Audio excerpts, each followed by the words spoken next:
Hello friend, नमस्कार। एक बार फिर पुनः आप सभी का निमेश क्लासेस बाका के यूट्यूब चैनल पर स्वागत है।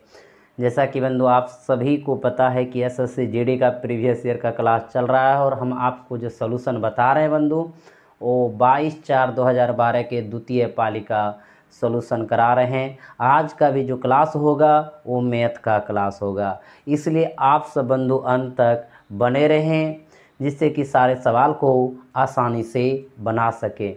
और जो भी भाई बंधु नए नए जुड़े हैं और हमारे चैनल को अभी तक सब्सक्राइब नहीं किए हैं वो सबसे पहले सब्सक्राइब कर दीजिए तथा साथ ही साथ सभी भाई बंधु लाइक और शेयर ज़रूर करें। तो देखते हैं आज का जो पहला सवाल है वह किस प्रकार से है। आज का पहला प्रश्न बंधु, चार संख्याओं में से पहली 3 का औसत 18 तथा अंतिम 3 का 16 है। यदि अंतिम संख्या 19 हो तो प्रथम संख्या है। यानी ये जो सवाल है औसत से है, एवरेज से है। आप इसको कैसे बनाएंगे बंधु ध्यान दीजिएगा। और एक चीज आप जानते हैं, औसत बराबर क्या होता है? संख्याओं का योग। संख्याओं का योग बटे संख्या, यानी जो संख्या का योग होगा, अगर संख्या से हम भाग दे देंगे बंधु तो क्या निकल जाएंगे? एवरेज निकल जाएंगे, औसत निकल जाएंगे।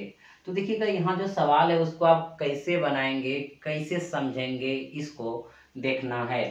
चार संख्याओं में से पहली 3 का औसत। चार संख्या में से मान लीजिए चार संख्या A B C D हो बंधु, यही चार संख्या, इनके अलावा कोई संख्या नहीं है। कहता है चार संख्याओं से पहली 3 का औसत। पहली 3 का औसत इसका मतलब A B C, इनका औसत कितना बंधु? 18 है। तो इनका योग निकालेंगे, क्या होगा? तो योग निकालिएगा बंधु, संख्याओं का योग तो औसत गुना संख्या, यानी A + B + C बराबर 18 गुना 3 करेंगे, 18 तिया 54 हो जाएंगे। यानी कह सकते हैं कि प्रथम 3 संख्या का अगर औसत 18 दिया है तो प्रथम 3 संख्या का योग क्या हो जाएंगे? 54 हो जाएंगे। क्लियर है? क्योंकि आप जानते हैं औसत गुना संख्या, संख्याओं का योग प्राप्त होता है। अब आगे देखिए बंधु कि अंतिम 3 का 16 है। तो अंतिम 3 का किधर? इधर से अंतिम 3, तो B + C + D बराबर 16 गुना कितना बंधु? 3, क्योंकि औसत अगर 16 है तो योग निकालेंगे 3 से गुना होगा, क्योंकि संख्या क्या गो है? 3 गो है। BCD 16 कितना हो गया? 48 हो गया। अब आप देख पा रहे हैं बंधु कि ABC 54 है, B + C + D 48 है। तो देखिएगा हम ये समीकरण फर्स्ट ले सकते हैं, समीकरण नहीं भी लिखेंगे कोई दिक्कत नहीं है। अब दोनों लिखेंगे घटाने पर बंधु, अगर घटाएंगे तो ये क्या हो जाएगा? B कैंसिल हो जाएगा, C कैंसिल हो जाएगा, A- क्या हो जाएंगे? D हो जाएंगे घटाने पर। कैसे बंधु? आप देखेंगे सर कैसे इसको घटाने पर ले लिए, तो A + B + C और घटाने की बात है -B + C और कितना हो जाएंगे? D। अब देखिएगा A + B + C -B -C -D, ये C कैंसिल, B कैंसिल, तो A- क्या हो जाता है बंधु? D। तो डायरेक्ट हम लिख सकते हैं A - D, यानी घटाने पर।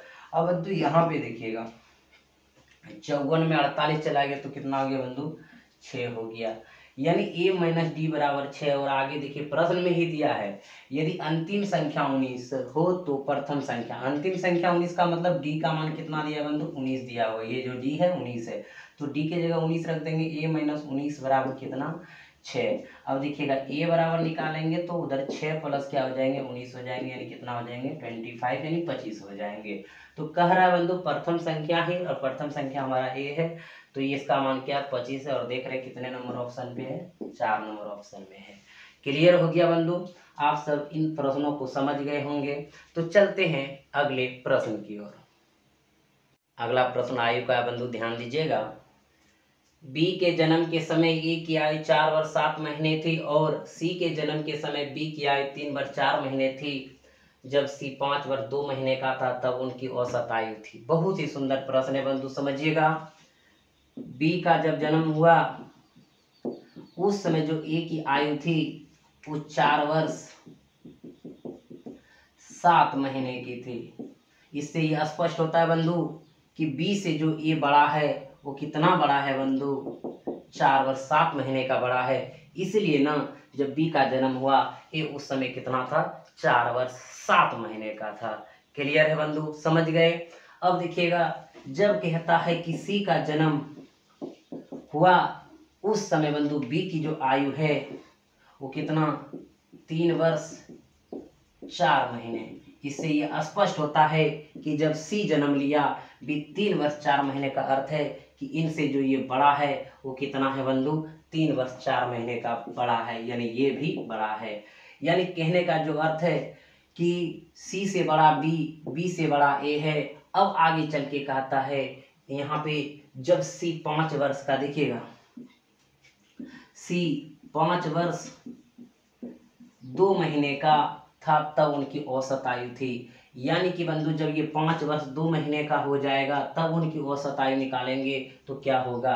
अगर बंधु एक चीज देख रहे हैं आप, जब ये जन्म लिया तो ये बड़ा 3 वर्ष 4 महीने का था, यानी इनका आयु 3 वर्ष 4 महीना होना, यानी इनसे बड़ा 3 वर्ष 4 महीने होना। जब इनका जन्म हुआ तो उस समय ये 4 वर्ष 7 महीने का था, यानी इनसे ये बड़ा है 4 वर्ष 7 महीना। अब बताइए सी का जन्म से अगर 5 वर्ष 2 महीना आगे बढ़ेंगे तो क्या बंधु 5 वर्ष 2 महीना ये आगे नहीं बढ़ेगा, तो उसी के अनुसार फिर ए नहीं बढ़ेगा, बढ़ेगा। अब देखिएगा जब सी 5 वर्ष 2 महीने का है तो बी क्या होगा, ये देखिएगा बंधु अगर यहीं पे हो जाता ये 5 वर्ष 2 महीने का, इनसे ये 3 वर्ष 4 महीना बड़ा है, इसका मतलब इसमें जो होगा 5 3 कितना वर्ष, 8 वर्ष, और आपका 4 2 कितना, 6 महीने। उस समय बी जो हो जाएगा कितना हो जाएगा, 8 वर्ष 6 महीने। जब सी 5 वर्ष 2 महीने का होगा तो उससे 3 वर्ष 4 महीने बी बड़ा है, तो बी उस समय 8 वर्ष 6 महीने का हो जाएगा।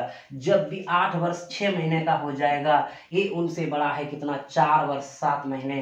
तो बंधु जोड़ दीजिए, ये हो जाएंगे 8 4 12 वर्ष और 7 6 13 महीने। अभी ऐसे हम जोड़ लिए बंधु, अगर ऐसे जोड़ लिए तो ऐसे 12 वर्ष 13 महीने, 13 महीने को आप साल में बदलेंगे, तो साल में बदलेंगे तो कैसे होगा, ध्यान दीजिएगा बंधु। तो लिख सकते हैं यहाँ पे 1 साल इधर ले लीजिए, क्योंकि बंधु 12 महीना का 1 वर्ष होता है, तो यहाँ पे 13 वर्ष हो जाएंगे और इधर क्या हो जाएंगे, 1 महीने हो जाएंगे। क्लियर है बंधु, ऐसे आप जोड़िएगा।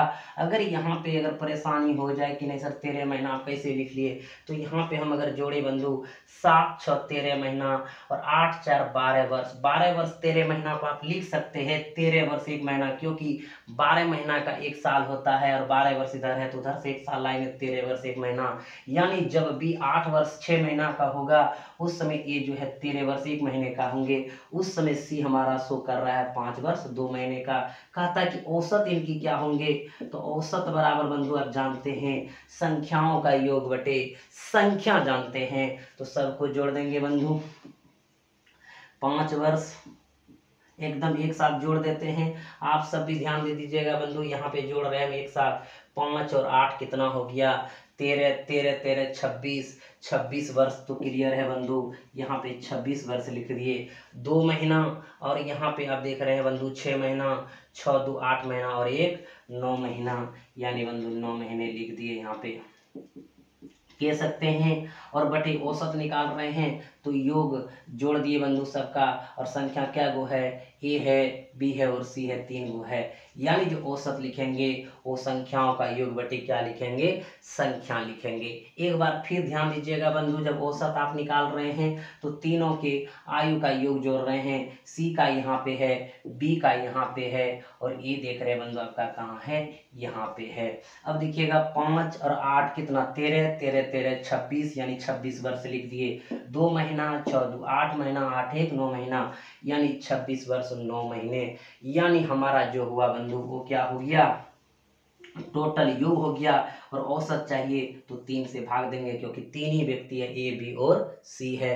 अब बंधु यहाँ निकाल सकते हैं आप, जैसे भी निकालना चाहेंगे, या तो आप इनको वर्ष को मंथ में कन्वर्ट कर दीजिए, उनसे निकाल दीजिए, बाद में 3 से भाग दीजिए, वैसे भी कर सकते हैं।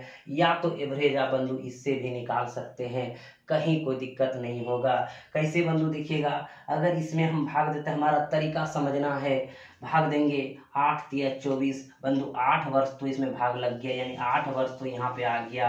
8 वर्ष कितना साल बचा बंधु, उसमें 2 साल बचा। 2 साल का मतलब कितना, यानी 24 महीना।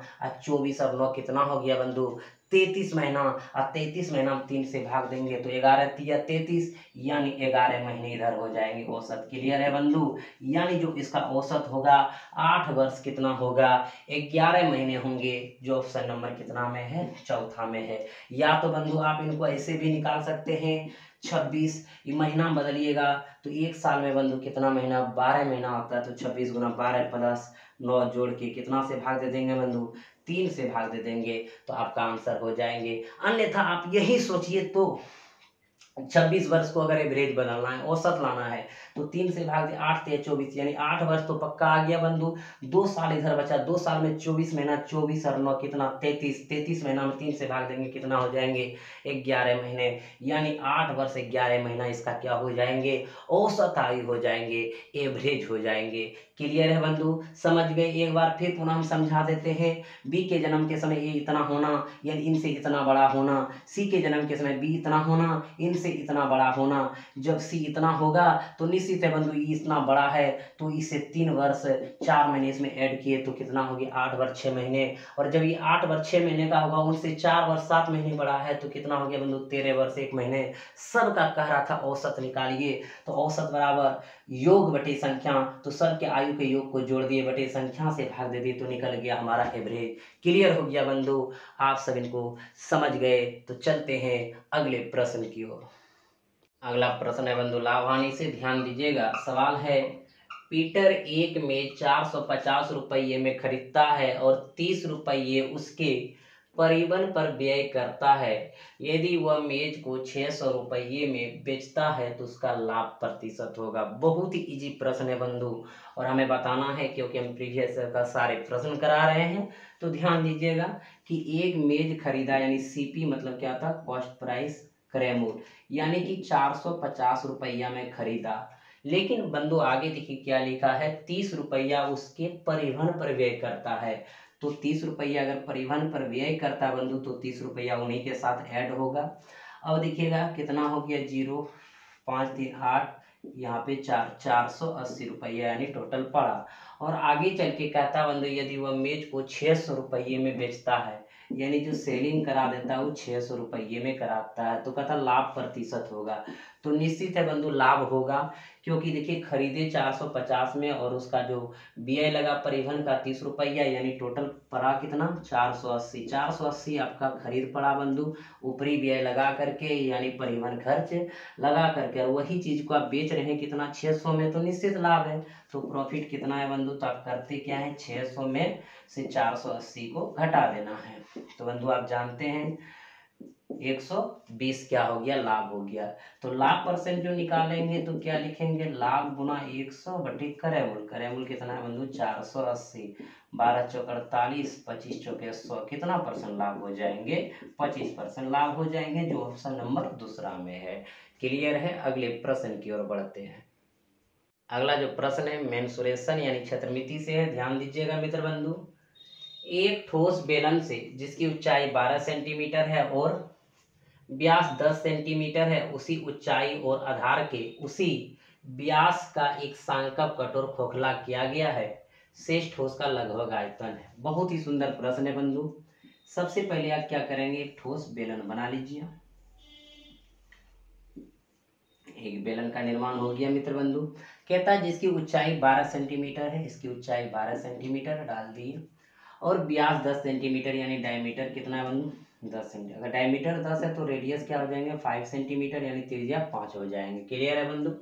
उसी ऊंचाई और आधार के, यानी उसी ऊंचाई, ये ऊंचाई यानी यही ऊंचाई, और आधार कौन, यहाँ जिस प्रकार ये आधार है बंधु, आधार देख रहे ये है आपका, उसी ऊंचाई और आधार के उसी व्यास का, जो इस आधार का व्यास है बंधु कौन, ये उसी व्यास का एक सांकव कठोर खोखला किया गया है। सांकव मतलब होता है बंधु शंकु, कठोर खोखला किया गया का मतलब काट के निकाला गया है, यानी उसी ऊंचाई का उसी आधार के व्यास का एक शंकु काट करके निकाला गया, यानी यही चीज को निकाल लिए बंधु। ध्यान दीजिएगा, ये चीज को अगर काट के निकाल देंगे तो कहता है कि शेष ठोस का लगभग आयतन होगा।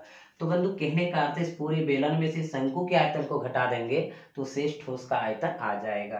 तो यहाँ पे लिखेंगे बंधु शेष ठोस का आयतन, शेष ठोस का आयतन बराबर बेलन का आयतन माइनस शंकु का आयतन, इतना लिख सकते हैं बंधु। अब जानते हैं बेलन का जो आयतन होता है बंधु क्या होता है, पाई आर स्क्वायर एच होता है, इसमें किसी को कोई दिक्कत नहीं। और शंकु का आयतन 1/3 पाई आर स्क्वायर एच होता है। इनको हल कर लेंगे, तो इनको जब हल करेंगे तो यहाँ हो जाएंगे, ऊपर में 3 आ जाएंगे बंधु, 3 pi R square H minus pi R square H बटे नीचे क्या रह जाएंगे बंधु 3। ये तो आप समझ गए हैं। इसी को बंधु हल करेंगे तो क्या हो जाएंगे, ध्यान देना है। 3 पाई आर स्क्वायर एच में से पाई स्क्वायर एच चला जाएंगे तो 2 पाई आर स्क्वायर एच बटे कितना हो जाएंगे बंधु 3, इतना हो जाएंगे। अब देखिएगा यानी इसी का मान निकाल लेंगे तो बंधु हमारा क्या हो जाएगा, आंसर हो जाएगा शेष ठोस का आयतन। अब देखिएगा 2 पाई आर स्क्वायर एच बटे 3, ये इसी का मान चाहिए। तो बंधु 2/3 इसको यहाँ रख दीजिए। पाई का मान कितना कह रहा है, 22/7 लेने का, तो पाई का मान ले लीजिए, ये 2/3 इधर कर दिए, 22/7 ले लिए बंधु। उसके बाद आर का जगह कितना है, 5 है, तो 5 का स्क्वायर 5 5 लिख देंगे। और गुना ऊंचाई कितना है, 12 है बंधु, 12 रख दिए। अब कटा दीजिए, 4 तिया 12, एकदम कटाना बंधु आसान है। इसको आप गुना करके 7 से भाग दे देंगे तो 25 25 चौके 100 100, और बंधु यहाँ पे 200, यहाँ पे 25 25 चौके 100 हो गया, 100 दूनी 200, 200 गुना अगर 22 कर देंगे बंधु तो एकदम गुना आसान है, जैसे आप करिए हम ऐसे ही लिख देते हैं कि आप सब परेशान ना हो। तो बंधु ये हो जाएंगे 22 दूना 44 पर कितना 00 बटे कितना 7। अगर बंधु इसको भाग देंगे तो हो जाएंगे 628.57 सेंटीमीटर क्यूब, यानी जो इसका आयतन होगा बंधु वो क्या होगा 628.57 सेंटीमीटर क्यूब, जो कि ऑप्शन नंबर कहाँ पे है, तीसरा में है। क्लियर हो गया बंधु।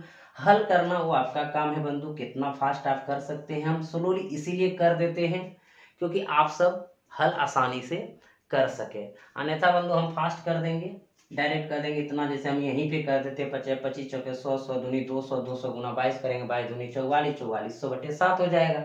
तो कहते सर यहाँ पे इतना आंसर हो जाएगा। ऐसे करना है, जैसे आपका माइंड सपोर्ट करेगा वैसे कर देना है। तो चलते हैं बंधु अगले प्रश्न की ओर।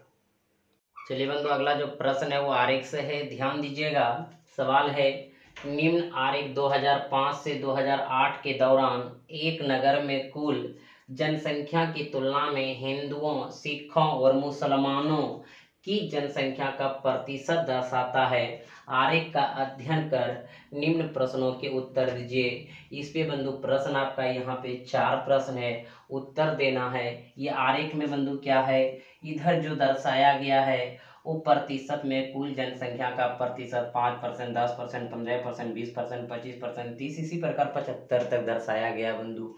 और इधर जो देख रहे हैं 2005, 2006, 2007 और 2008 दर्शाया गया है। इनमें बंधु ये जो आपका इस तरह का डायग्राम है वो हिंदू को, इस तरह का वो सिख को, और इस तरह के वो मुसलमानों को दर्शाया गया। तो वही बंधु यहाँ पे हम लिखे हुए, ये हिंदू के लिए, ये सिख के लिए, मुसलमान के लिए, ये हिंदू सिख मुसलमान, इसी प्रकार सारे का सारे डायग्राम है बंधु। पहला प्रश्न जो है डायग्राम का वो क्या है, ध्यान दीजिएगा, समझना है। कहता है यदि 2007 में कुल जनसंख्या 80 लाख थी तो 2007 में हिंदुओं की संख्या लाख में थी। बंधु देखिएगा, अगर एक नगर की जनसंख्या का डायग्राम दिया हुआ है या एक नगर की बात करें, अगर 100 ही जनसंख्या है बंधु तो क्या है 100%, अगर 10,000 भी है तो क्या है 100%, अगर 20,000 भी 100% है। तो यहाँ कहता है कि 2007 में कुल जनसंख्या जो 80 लाख थे तो वो भी हमारा कितना 100%, यानी यही 100% बराबर हम कितना लाख लिख सकते हैं, 80 लाख लिख सकते हैं। कहता है 2007 में हिंदुओं की जनसंख्या क्या थी। तो 2007 के डायग्राम को देखेंगे बंधु, तो 2007 का डायग्राम हमारा ये है, और इसमें हम देख रहे हैं कि हिंदू का डायग्राम ये वाला है, आप भी देख रहे हैं बंधु ये वाला है, और ये देखिएगा, ये जो डिनोट कर रहा है कितना परसेंट कर रहा है, इसको समझना है बंधु। तो ये देख रहे हैं आप 25% डिनोट कर रहा है।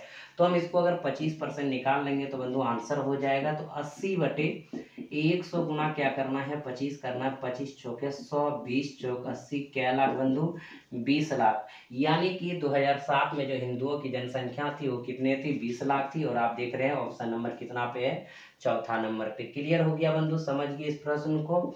अब देखिए अगला प्रश्न है बंधु, तब तक आप स्क्रीनशॉट इसको कर सकते हैं। अगला देखिएगा प्रश्न है, तो इसी जगह बताएंगे बंधु, ध्यान दीजिएगा। अगला प्रश्न है 2005 से 2008 तक हिंदुओं में जनसंख्या में प्रतिशत कमी, यानी कब से, 2005 से 2008 तक जो कमी हुआ हिंदुओं में, प्रतिशत कमी वो चाहिए बंधु, वो निकालना है। तो 2005 का डायग्राम यहाँ है, 2008 का डायग्राम यहाँ है। 2005 में बंधु देख रहे हैं क्या था, 30% था। 2005 में देख रहे हैं बंधु कितना प्रतिशत था, हिंदू 30% था। और आगे चल के देखिए 2008 में देख रहे हैं बंधु, यहाँ देखिएगा आपको पता चल रहा है, ये वाला है डायग्राम। तो ये वाला सीधा बंधु हिंदू जो ये है, यहाँ देख रहे हैं कितना पे है, 15 पे है। एकदम समझना है बंधु, 15 है। यानी यहाँ 2005 में 30% था, 2008 में ये 15% है। तो वही सवाल में बंधु क्या कह रहा है, 2005 से 2008 तक हिंदुओं में जनसंख्या में प्रतिशत कमी है। तो कितना प्रतिशत कमी नजर आ रहा है बंधु, 15% कमी नजर आ रहा है। तो कमी परसेंट बराबर आप जानते हैं, कमी परसेंट बराबर यानी कमी 15 गुना 100। प्रारंभिक मान से तुलना करते बंधु, यहाँ से यहाँ आया तो यहाँ से शुरू करें, नीचे 30 होता है प्रारंभिक, 15 दूनी 30 और कटा देंगे बंधु कितना परसेंट, 50%। तो हमारा जो आंसर होगा क्या होगा, 50% होगा। और देख रहे हैं कितने नंबर ऑप्शन पे है, पहला नंबर ऑप्शन पे। क्लियर हो गया बंधु, इसको समझ गए। तो अगले प्रश्न देखेंगे बंधु। अगला प्रश्न क्या है, एकदम ध्यान देना, एक भी प्रश्न में बंधु कोई डाउट नहीं रहेगा। इस तरह के कोई भी प्रश्न आएंगे आप उसको आसानी से बना सकेंगे। देखिएगा हमारा अगला जो प्रश्न है वो है 2005 और 2008 में हिंदुओं की जनसंख्या के प्रतिशत का अंतर।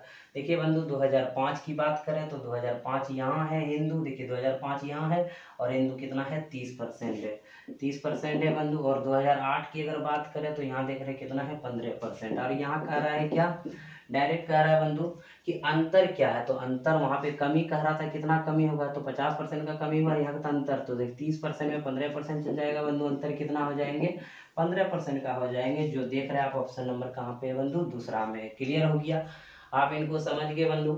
कहीं किसी को दिक्कत नहीं हुआ होगा, अगर दिक्कत होगा तो जान ही रहे क्या करना है, कमेंट कर देना है। और सबका कमेंट बंधु हम सीन करते हैं। भाई बोल रहे थे सर एक सवाल को फिर से बताना है, तो जरूर बता देंगे बंधु फिर से।